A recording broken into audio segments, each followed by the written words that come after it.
So today is Pentecost, the birthday of the church. And we've heard the story so often that I wanted to start by going back to the roots of this holiday, which are actually in the Old Testament.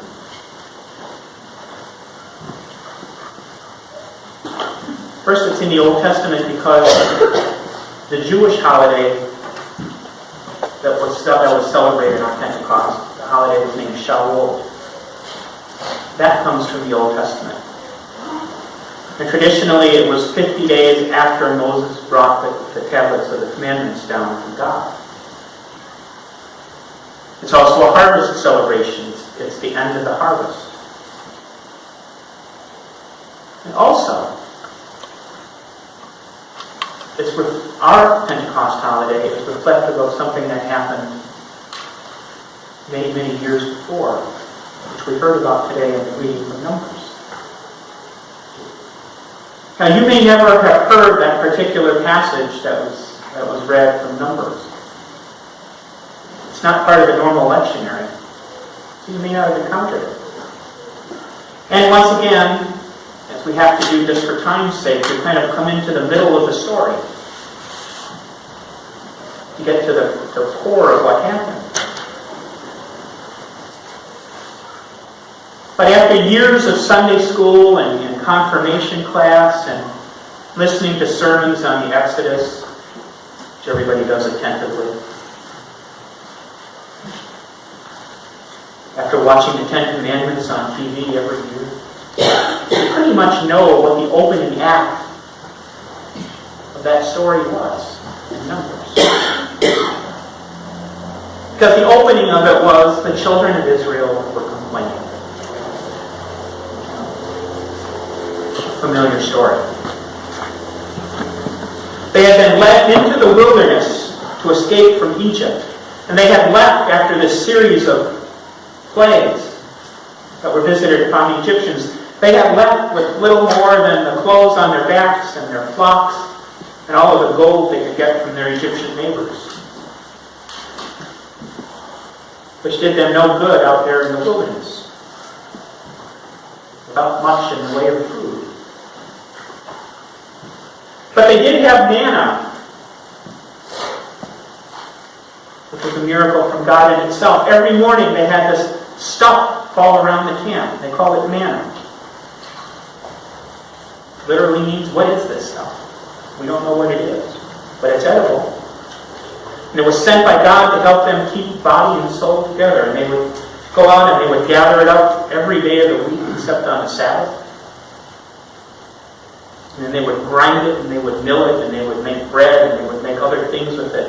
And I just have to imagine there were probably a few Pinterest pages out there with recipes for manna they would look at. And manna kept them alive. But it wasn't enough. The people went to Moses and they said, "Look at us, we're wasting away." Not me. They were. And they said, "It's all your fault, Moses. You let us out here. You should have left us in Egypt where we had meat anyway.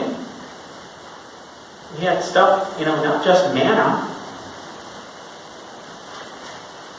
And by this time, Moses had pretty much had it up to here with the people. And he went to God and he relayed their complaints. He told God what was going on, what was being said in camp, and then he said, "God, I can't take this anymore. I don't know why you picked me. I just know I can't handle it anymore, so go ahead, kill me now. Put me out of my misery." Of course, God wouldn't do that. God had plans. God also reacted like any parent of an adolescent might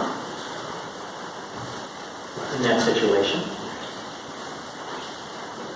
I'll paraphrase a little bit. But the response from God was something like, "They want meat. I give them manna every day, but they want meat? Okay. I'll give them meat. And not just for a day, or not just for 2 days, or 10 days, or 20. They're going to have meat for a month. They'll be eating meat every day for a month. They'll be eating it till it comes out their nostrils. And they'll be nosy. Don't give them meat. That was only part of his response. And the other part was that he instructed Moses to gather together the leaders. And that's where the story today picks up. Moses gathers together 70 top leaders of the children of Israel, and they gather around the tent meeting. God comes down to them, gathered there. God touches them and pours out the Spirit upon them. And they begin to prophesy. And there's even 2 latecomers, Eldad and Medad. They're just great names. They didn't make it to the meeting, but they too start to prophesy because the Spirit has come to them. So we have this wonderful thing happening in camp. And then on the heels of that, there's this mighty wind that comes and delivers quail to the camp. I invite you to picture, if you will, quail 3 feet deep, for miles in every direction. That's a lot of quail. And the people gathered it up, and they had meat for the day, and they had meat to spare. They had meat for a month. God had provided that.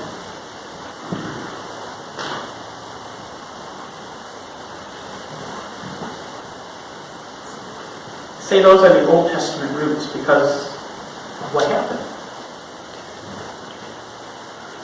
It's also kind of familiar, I think. You know, the drama was different.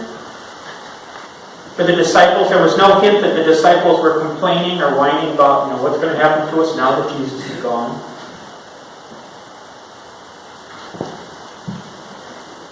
But they did share in common with their ancestors from 1,300 years before that they were stuck in a sort of limbo, wondering what's going to happen to us now.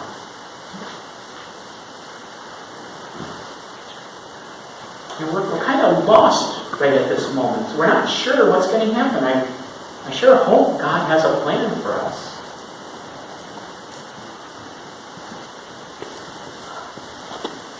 I look back at them, I look back at the disciples, and I look back at the children of Israel, and I'm struck by the idea that sometimes we can be a lot like them.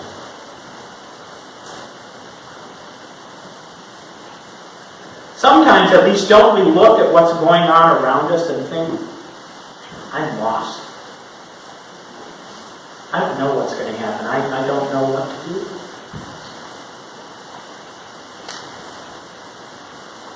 Sometimes don't we look at the changes that are happening around us? Changes within our church. Changes within the denomination. Changes within the universal Christian church. We look at the things that are happening and then we think, wow, this is a really tough spot. How are we going to get out of it? What's going to happen? Sometimes don't we even look at society around us, problems in our communities, the mess, all of the different things that are going on, and it makes it look like society is breaking down, and there's chaos and confusion in the world, and there's anger and there's frustration, and we look at all that and we think, how can this ever be turned around?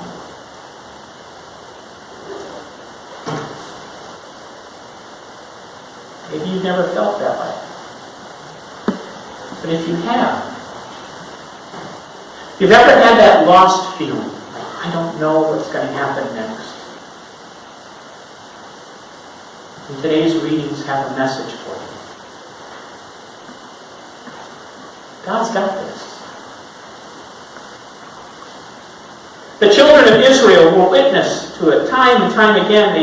They saw God work a miracle and pull their bacon out of the fire.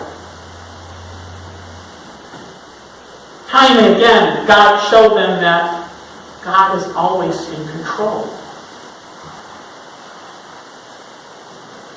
Time and time again in their wanderings in the wilderness, and later, God said to the children of Israel, trust me. I've got this.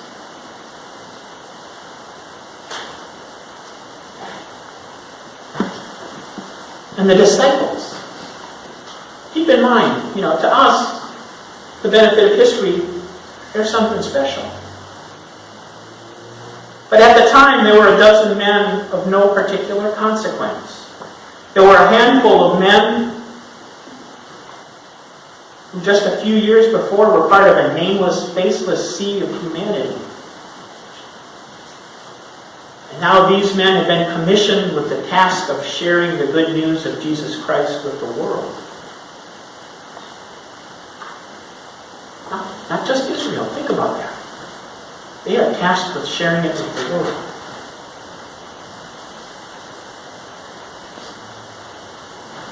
These guys waited after Jesus had ascended. They waited anxiously, not knowing what would happen next.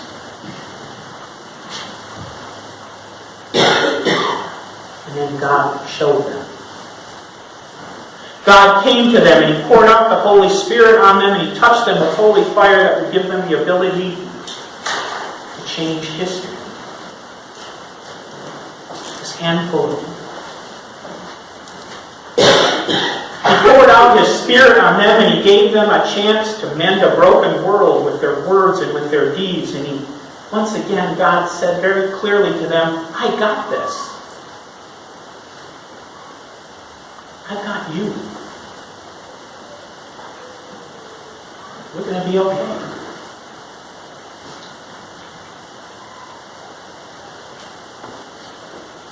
God gives us the gifts to do what needs to be done. I believe that. As surely as God poured out the Holy Spirit on the disciples 2,000 years ago and poured out the Spirit on the elders of Israel 1,300 years, 1,400 years before that, God continues to work in our world and He continues to pour out the Holy Spirit on His people. And His people is us. Which is a horrible sentence. But He pours out His Spirit on us. There's no tongues of flame dancing over our heads and no languages being spoken.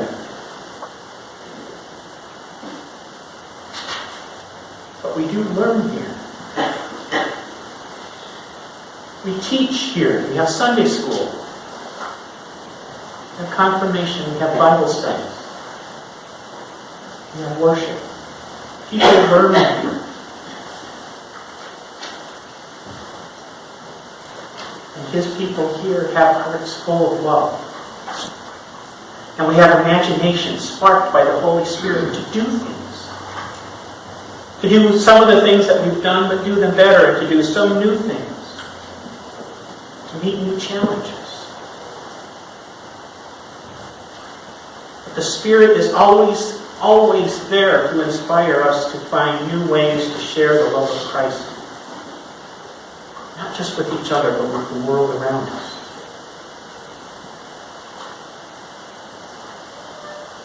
The gifts only work if we let them.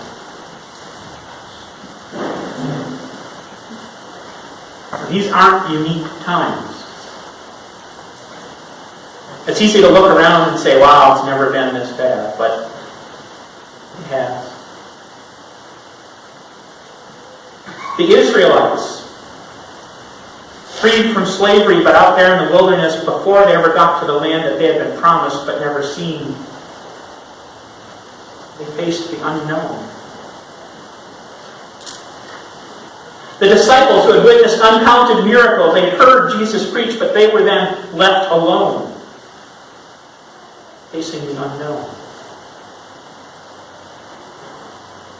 Throughout Throughout the history of the church, Christians have faced the unknown because nobody knows what the future holds.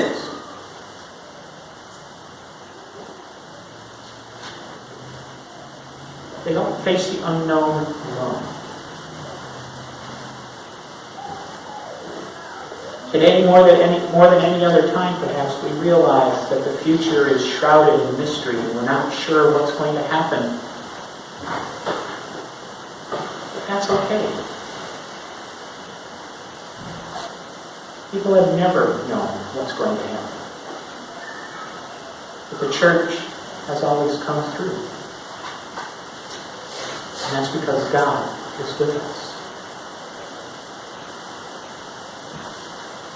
And that is the lesson of Pentecost. The Holy Spirit is poured out on His people. And we're inspired. And we're comforted. And above all, we're told by God, it's okay. God's got this. Amen.